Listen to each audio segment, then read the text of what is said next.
सियासत में कई ऐसे बाहुबली रहे जिनकी हत्या और उसके बाद एक कई हत्याओं का दौर हुआ। और ऐसे ही एक बाहुबली रहे छोटन शुक्ला, जिनकी 4 दिसंबर 1994 को हत्या हुई। और इसके बाद 16 जुलाई 1997 को उनके छोटे भाई भुटकुन शुक्ला की हत्या। इतना ही नहीं, भुटकुन शुक्ला की हत्या के बाद उनके छोटे भाई मुन्ना शुक्ला लालगंज विधानसभा क्षेत्र से विधायक भी बने और बाद में मुन्ना शुक्ला को बिहार के पूर्व मंत्री ब्रिज बिहारी हत्याकांड में सजा भी सुनाई। तो दरअसल आज इन तमाम चीजों के बीच भुटकुन शुक्ला हत्याकांड में मुजफ्फरपुर की अदालत का बड़ा फैसला आया है और भुटकुन शुक्ला हत्याकांड के मुख्य आरोपी दीपक कुमार को मुजफ्फरपुर की अदालत में दोषी करार दिया है। 10 साल की सजा सुनाई है और इतना ही नहीं, अवैध हथियार रखने का भी दोषी पाया है। तो दरअसल भुटकुन शुक्ला की हत्या क्यों हुई थी, कैसे हुई थी और कौन लोग थे जिन्होंने भुटकुन शुक्ला को मौत के घाट उतारा? तो दरअसल अगर आप उस फहरिस्त में आएंगे तो इसके लिए सबसे पहले आपको मुजफ्फरपुर जाना होगा। वही मुजफ्फरपुर जहां एक लंबे अरसे तक यह माना गया कि मुजफ्फरपुर की सियासत में भूमिहार वर्सेस बनिया की लड़ाई है, यानी कि एक बड़ा वर्ग जो मतदाताओं का है, क्षेत्र के आम लोगों का है, वह भूमिहारों के साथ रहा, तो दूसरा बड़ा वर्ग हमेशा से ही बनिया लोगों के साथ। और यह सब वर्ष 1980 और वर्ष 1990 के दशक में पूरे बिहार ने, पूरे मुजफ्फरपुर में देखा। तो दरअसल अगर आप आएंगे तो वर्ष 1985 से लेकर के वर्ष 1995 तक मुजफ्फरपुर की राजनीति में जिस भूमिहार बनाम बनिया की लड़ाई होती थी, उसमें 1985 से लेकर 1995 तक रघुनाथ पांडे ने इस क्षेत्र का प्रतिनिधित्व किया, जबकि 1995 से लेकर के 2010 तक विजेंद्र चौधरी यहाँ से विधायक बने। कहते हैं कि विजेंद्र चौधरी ब्रिज बिहारी के दम पर ही इस इलाके से चुनाव जीतते थे। हम बात उसी ब्रिज बिहारी की कर रहे हैं जो एक दौर में लालू यादव के मंत्रिमंडल में मंत्री रहे और बाद में पटना के IGIMS अस्पताल में ब्रिज बिहारी की तमाम तरीके की सुरक्षा होने के बाद भी AK-47 से भून कर हत्या कर दी गई थी। और बिहार के सियासी इतिहास में ब्रिज बिहारी की हत्या को सबसे बड़े हत्याकांड में एक माना जाता है, जिसमें एक नहीं, दो नहीं, बल्कि 1 दर्जन से ज्यादा AK-47 एक साथ तरतराए थे। तो दरअसल हम उस पर आएंगे, लेकिन आज आपको हम ये कहानी सुना रहे हैं भुटकुन शुक्ला हत्याकांड की। तो दरअसल जैसा मैंने आपको बताया कि मुजफ्फरपुर में शुरू से ही भूमिहार वर्सेस बनिया की राजनीति होती रही थी। तो इसी दौर में उसी इलाके के एक नेता हुए, बाहुबली हुए, या फिर आप किसी अन्य नेता की जो अन्य शब्द से उन्हें नवाजिए, इनका नाम था छोटन शुक्ला। छोटन शुक्ला उस दौर में उस इलाके के एक दबंग व्यक्ति के रूप में माने गए। कई किस्म के आपराधिक आरोप भी थे छोटन शुक्ला के ऊपर। आरोप यहाँ तक था कि छोटन शुक्ला उस दौर के उन चुनिंदा बाहुबली किस्म के नेताओं में हैं जिनके पास AK-47 राइफल है। हालांकि पुलिस के द्वारा कभी इस बात की पुष्टि नहीं करी जा सकी कि छोटन शुक्ला के पास AK-47 राइफल थी, और एक नहीं, दो नहीं, बल्कि राइफल का तो पूरा जखीरा बताया। तो वही छोटन शुक्ला वर्ष 1995 का विधानसभा चुनाव लड़ना चाहते थे और इसके लिए उन्होंने केसरिया विधानसभा क्षेत्र में अपने आप को मजबूत करना शुरू किया था। तो दरअसल छोटन शुक्ला जब केसरिया से विधानसभा चुनाव लड़ने की तैयारी में थे, तो इसी दौरान 4 दिसंबर 1994 जब छोटन शुक्ला जाड़े की उस रात में अपने साथियों के साथ केसरिया विधानसभा क्षेत्र में चुनावी बैठक और प्रचार करके लौट रहे थे, तो मुजफ्फरपुर में उस गली में, जिसे ब्रिज बिहारी गली के रूप में भी जाना गया, उस ब्रिज बिहारी गली में चारों तरफ से घेर कर छोटन शुक्ला के ऊपर कई AK-47 के नाल खोल दिए गए। और कहते हैं कि छोटन शुक्ला और उनके साथ ही जितने भी वहां पर लोग थे, जो तमाम लोग जिसमें उनके बॉडीगार्ड भी थे, वे सब मारे गए। और छोटन शुक्ला की जब 4 दिसंबर 1994 को मुजफ्फरपुर के ब्रिजबिहारी गली में हत्या हुई, तो इस हत्याकांड से न केवल मुजफ्फरपुर बल्कि पूरा बिहार हिल गया, क्योंकि उस दौर के ये सबसे बड़े बाहुबली की हत्या थी। फिर क्या होना था? कहते हैं कि उस दिन तो मुजफ्फरपुर के आधे शहर में लोगों के चूल्हे नहीं जले, क्योंकि जो लोग उस दौर में छोटन शुक्ला के समर्थक थे, और विशेष करके जैसा मैंने आपको शुरू में ही बताया कि भूमिहार वर्सेस बनिया की सियासी लड़ाई थी, तो भूमिहारों के एक बड़े वर्ग में, भूमिहारों के एक बड़े इलाके में उस दिन चूल्हा नहीं जला, जबकि दूसरी ओर ब्रिजबिहारी गली में जमकर जश्न मनाया गया, पटाखे फोड़े गए, मिठाइयां बांटी गई, जारे की उस दिन गुलाल लगा करके लोगों ने एक दूसरे को छोटन शुक्ला की हत्या की बधाई दी। ये सब लोग ब्रिजबिहारी के ही लोग बताए गए। तो इन तमाम चीजों के बीच अगले दिन इस जश्न की ओर, जहां की ब्रिजबिहारी के लोग जश्न मना रहे थे, और दूसरी ओर छोटन शुक्ला के जो तमाम समर्थक थे उनके बीच मातम पसरा हुआ था, तो एक बड़ी शव यात्रा निकालने की तैयारी हुई। देखते ही देखते एक नहीं, दो नहीं, बल्कि हजारों की भीड़ मुजफ्फरपुर में जुट गई, और इसमें कई नेता, कई बाहुबली, कई छात्र, कई अलग अलग किस्म के लोग शामिल हुए,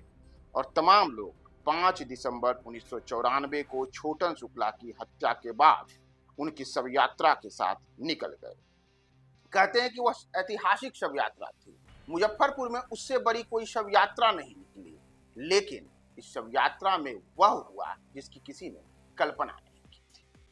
और देखते ही देखते जब NH-24 पर, यानी कि राष्ट्रीय राजमार्ग 24 पर छोटन शुक्ला की शव यात्रा उनके पैतृक गांव की ओर प्रस्थान कर रही थी, हजारों की भीड़ थी, कई किलोमीटर का काफिला था, हजारों गाड़ियां चल रही थी। इसी बीच गोपालगंज के जिलाधिकारी यानी गोपालगंज के DM जी कृष्णैया अचानक से अपनी लाल बत्ती वाली गाड़ी में बैठ करके हूटर बजाते हुए, टेटे टेटे करते हुए उनकी गाड़ी जब भीड़ की ओर बढ़ी, तो भीड़ का गुस्सा साथ में आसमान पे चढ़ गया। देखते ही देखते भीड़ ने जी कृष्णैया की गाड़ी को चारों तरफ से घेर लिया। कहते हैं कि तमाम लोग उस दिन छोटन शुक्ला की मौत से, उनकी हत्या से आक्रोशित थी, और आक्रोशित भीड़ के बीच में जब एक सरकारी गाड़ी, लाल बत्ती लगी हुई गाड़ी हूटर बजाते हुए भीड़ में घुसी, तो भीड़ का गुस्सा सातवें आसमान पर पहुंच गया,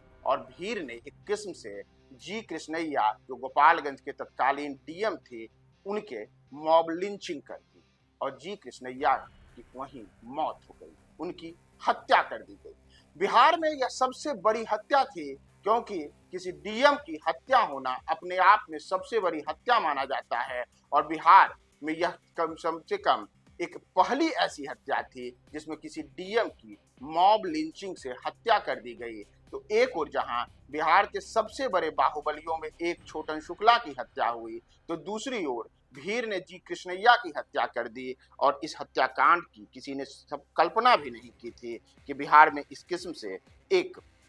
DM की हत्या कर दी जाएगी। तो इस हत्याकांड की गूंज, अब तक तो छोटन शुक्ला की हत्याकांड की गूंज केवल बिहार में थी, लेकिन जैसे ही जी कृष्णैया, जो कि गोपालगंज के जिलाधिकारी थे, उनके मौत हुई, उसके बाद तो अगले दिन पूरे देश में ये खबर सुर्खियों में फैल गई कि बिहार में किस किस्म का जंगल राज है, कि एक और नेता को AK-47 से उनके विरोधियों के द्वारा भून दिया जाता है, तो दूसरी ओर जिलाधिकारी भी सुरक्षित नहीं है, और जिलाधिकारी की भी सड़क पर हत्या कर दी जाती है। और इसी जी कृष्णैया के हत्याकांड में उस दौर के बड़े बाहुबलियों नेताओं में एक आनंद मोहन का भी नाम आया था, और वही आनंद मोहन बाद में इस हत्याकांड में कोर्ट के द्वारा दोषी भी करार दिए गए थे, और उनको एक लंबी सजा हुई, और सजा पूरी करने के बाद इन दिनों अब आनंद मोहन जेल से बाहर हैं।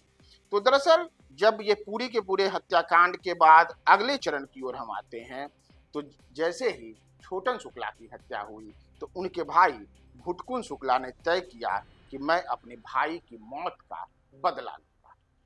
तो वहीं से, यानी कि 5 दिसंबर 1994 को जब छोटन शुक्ला की शव यात्रा के बाद उनका अंतिम दाह संस्कार किया गया, तो वहीं भुट कहते हैं कि उनके समर्थकों ने ऐलान किया कि भुटकुन, तुम छोटन शुक्ला की हत्या का बदला लो। और भुटकुन शुक्ला ने भी लाखों की भीड़ के सामने ऐलान किया कि बदला पूरा होगा, हम बदला लेंगे अपने भाई छोटन शुक्ला के, हमें बदला लेंगे उन तमाम लोगों की जिनकी मौत के पीछे बृजबिहारी का हाथ बताया जाता है। तो दरअसल एक लंबे अरसे तक भुटकुन शुक्ला उसके बाद पूरे के पूरे छोटन शुक्ला गैंग का सरगना बन करके तमाम लोगों को एकजुट करके और इस फिराक में लग गया कि कैसे हम अपने भाई की मौत का बदला लें। तो इसी में जब आगे कहानी बढ़ती है तो इसी दौर में वर्ष 1996, वर्ष 1997, इन दोनों वर्षों में पूरे के पूरे अगर आप तिरहुत को देखिएगा तो पूरे तिरहुत में कई हत्याएं होती हैं। अंडरवर्ल्ड के पास इस बात के पुख्ता प्रमाण थे कि मुजफ्फरपुर के संजय सिनेमा ओवरब्रिज के पास बृजबिहारी गली में जिस दिन छोटन शुक्ला की 4 दिसंबर 1994 को AK-47 से भूनकर हत्या की गई थी, तो उसके पीछे बृजबिहारी का शार्प शूटर ओंकार सिंह था। वही ओंकार सिंह जिसे लेकर के कहा जाता था कि वह लंबे अरसे तक बृजबिहारी का दाहिना हाथ रहा था। और यहीं से भुटकुन शुक्ला ने भी तय किया था कि हम ओंकार सिंह को जरूर मारेंगे। और फिर बताया जाता है कि जैसे जैसे समय बीता, पूरी तरीके से ओंकार की हत्या करने के लिए, अपने भाई छोटन शुक्ला की मौत का बदला लेने के लिए भुटकुन ने कई किस्म के चीजें को आगे बढ़ाया। तो वर्ष 1996 में भुटकुन के हाथ लगा बृजबिहारी का सबसे बड़ा गुर्गा ओंकार सिंह। मुजफ्फरपुर के 0 माइल पर फिर खून की होली खेलने की प्लानिंग की गई और सुबह सवेरे चारों तरफ से घेर कर बृजबिहारी के कथित शार्प शूटर ओंकार सिंह सहित 7 लोगों की हत्या कर दी गई। बताया जाता है कि मुजफ्फरपुर में 0 माइल से ही सीतामढ़ी और दरभंगा जाने का जो रास्ता है, उसी 0 माइल गोलंबर पर चारों तरफ से घेर कर AK-47 की कई नलियां ओंकार सिंह पर खोल दी गई। और बताते हैं कि उस दिन 1 नहीं, 2 नहीं, 3 नहीं, 4 नहीं, बल्कि 1 दर्जन से अधिक AK-47 से करीब 500 से 600 राउंड फायर ओंकार सिंह और उनके साथियों पर झोंका गया। और उसी दौर में एक यह भी बात प्रचलित हुई थी कि तब भुटकुन के साथियों ने कहा था कि ए भुटकुन, फायर झोंक, छोटन का बदला ले छोटन का। और फिर देखते ही देखते 500 से 600 राउंड फायरिंग हुई और पूरा का पूरा 0 माइल खून से लाल हो गया। 7 लोगों की वहां हत्या हुई, लेकिन इस हत्या ने बृजबिहारी के होश उड़ा दिए। कहते हैं कि बृजबिहारी अब ज्यादा डरा नहीं लगा। भले ही वह विधायक था, भले ही वह मंत्री बन चुका था, लेकिन बृजबिहारी को डर था कि ओंकार सिंह के बाद अगला निशाना मैं रहूंगा और AK-47 की नली अगली बार मेरे तरफ खुल जाएगी। और इसी कारण से कहते हैं कि बृजबिहारी ने तब भुटकुन शुक्ला को घाट लगाने के लिए, यानी कि हत्या करने के लिए बड़ी प्लानिंग की। और भुटकुन के समर्थकों का कहना है कि इसी कारण से उसने टारगेट किया। और तब दीपक, जो कि एक दौर में बताया जाता है कि बृजबिहारी का ही खास गुर्गा हुआ करता था, उसे भुटकुन का विश्वास जीतने के लिए उसके गैंग में भेजा गया। और तब यानी कि वर्ष 1996-97 के दौर में अचानक से धीरे धीरे दीपक ने अपने आप को भुटकुन शुक्ला के करीबियों में शामिल कर दिया गया। बृजबिहारी ने एक तरीके की यह अनोखी सेटिंग की थी। साजिश थी भुटकुन शुक्ला को उसके घर में ही, अपनों के बीच में ही मार देने की। और उसने दीपक सिंह नाम के इसी युवा शूटर को भुटकुन के गैंग में शामिल कराया। दीपक सिंह, जैसा मैंने आपको बताया कि काफी कम समय में ही भुटकुन का विश्वास पात्र हो गया और देखते ही देखते भुटकुन के चारों तरफ साये की तरह रहने वाले चंद लोगों में दीपक का नाम शामिल हो गया। दीपक एक किस्म से बॉडीगार्ड के रूप में भुटकुन शुक्ला के चारों तरफ 24 घंटे रहने लगा, लेकिन उसकी तो कोशिश थी एक ऐसे समय को तलाशने की जब भुटकुन शुक्ला को मारने में वह सफल हो जाता। तो दरअसल अपनी कमर में हमेशा ही ऑटोमेटिक जर्मन मेड रिवॉल्वर रखने वाले भुटकुन शुक्ला को लेकर के अंडरवर्ल्ड में हमेशा से यह कहा जाता था कि मुंह खोलने से ज्यादा उसकी रिवॉल्वर चलती है और भुटकुन शुक्ला जुबान कम चलाता है और AK-47 ज्यादा तरतराता है। तो उसी भुटकुन शुक्ला ने जब 16 जुलाई 1997 को भुटकुन शुक्ला अपने गांव में ही था और नारायणी नदी यानी कि गंडक नदी में स्नान करने के बाद भुटकुन शुक्ला अपने घर में हथियारों को साफ कर रहा था, तो जैसे ही जर्मन मेड ऑटोमेटिक रिवॉल्वर को साफ करने के लिए भुटकुन ने अपने कमर से वह रिवॉल्वर निकाली, पास में ही खड़े दीपक ने आव न देखा ताव और आनन फानन में उसने पूरा का पूरा AK-47 का भ्रास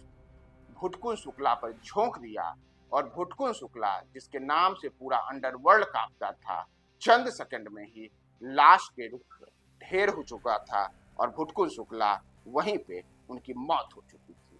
तो भुटकुन शुक्ला की इसी मौत के बाद दीपक वहां से फरार हो गया। फिर लंबे अरसे तक भुटकुन की मौत के बाद उसके हत्या का बदला लेने के लिए कई किस्म की बातें हुई, यहाँ तक कि वर्ष 1998 में IGIMS हॉस्पिटल पटना में ब्रिज बिहारी, जो कि बिहार के लालू सरकार में मंत्री भी हुआ करते थे, उनकी हत्या हो गई और उसमें भी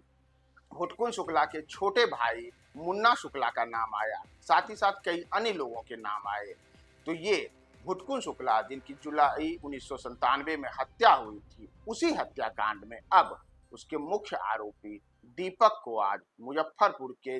न्यायालय ने 10 आजीवन कारावास की सजा सुनाई है और भुटकुन शुक्ला के हत्याकांड का चैप्टर, जिसमें कि हत्याकांड के आरोपी को लेकर कई किस्म की बातें की जाती थी, तमाम चैप्टर आज बंद हो